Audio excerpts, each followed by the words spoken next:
ben on ne va plus aller dans les Grands Lacs, on va aller ailleurs. Alors comme par hasard, ça intéressait certains investisseurs américains et canadiens. Pourquoi?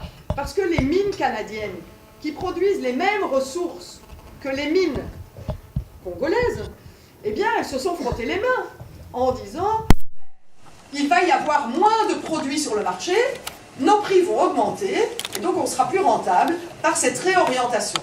Et donc, en voulant faire le bien, à un moment donné avec la loi Dodd-Frank, on a pénalisé les creuseurs, particulièrement les creuseurs artisanaux du pays, et on a renforcé les mines canadiennes dans lesquelles les actionnaires américains étaient présents.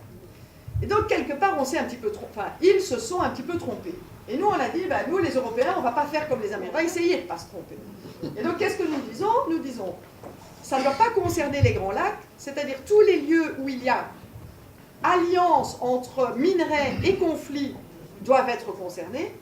Et deux, on ne doit pas boycotter les endroits, on doit juste dire, là où il y a conflit, vous devez garantir que vous mettez en place un processus d'analyse de risque qui vous permet de ne pas financer les secteurs qui sont les secteurs armés, mais au contraire, de pouvoir acheter des produits qui sont des produits free of violence, en fait.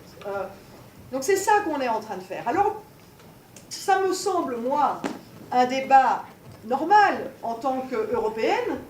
Ben, manifestement, ce n'est pas un débat normal pour certains. Donc, c'est-à-dire que nous n'avons pas aujourd'hui une majorité au Parlement européen pour imposer ce processus aux entreprises européennes.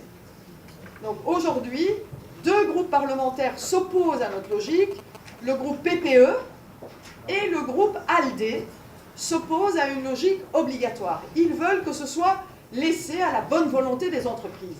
Alors moi, vous savez, moi je suis économiste de formation. On ne m'a jamais dit qu'une entreprise avait pour objectif de faire le bien. Il ne faut pas être naïf dans la vie. Une entreprise, elle est là pour faire du profit.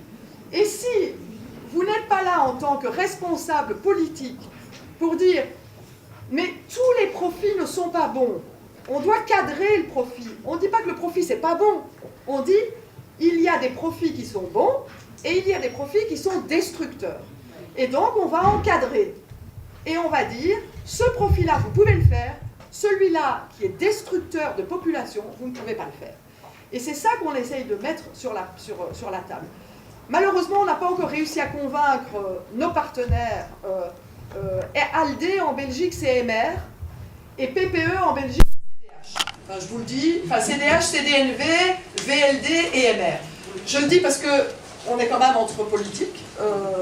Et donc, si vous pouvez convaincre mes collègues MR, VLD, CDH et CDNV à avoir une démarche responsable en matière de politique européenne vis-à-vis des populations qui souffrent en Afrique, eh bien ça m'aiderait beaucoup.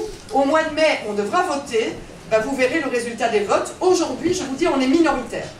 Donc si on n'arrive pas à convaincre certains de ces groupes-là, on n'arrivera pas à faire passer cette loi qui est une loi essentielle par rapport au respect des populations sur place. Et je dis toujours, rien ne sert de donner un prix Sakharov au professeur Mukwege, que je trouve qu'il fait un travail remarquable.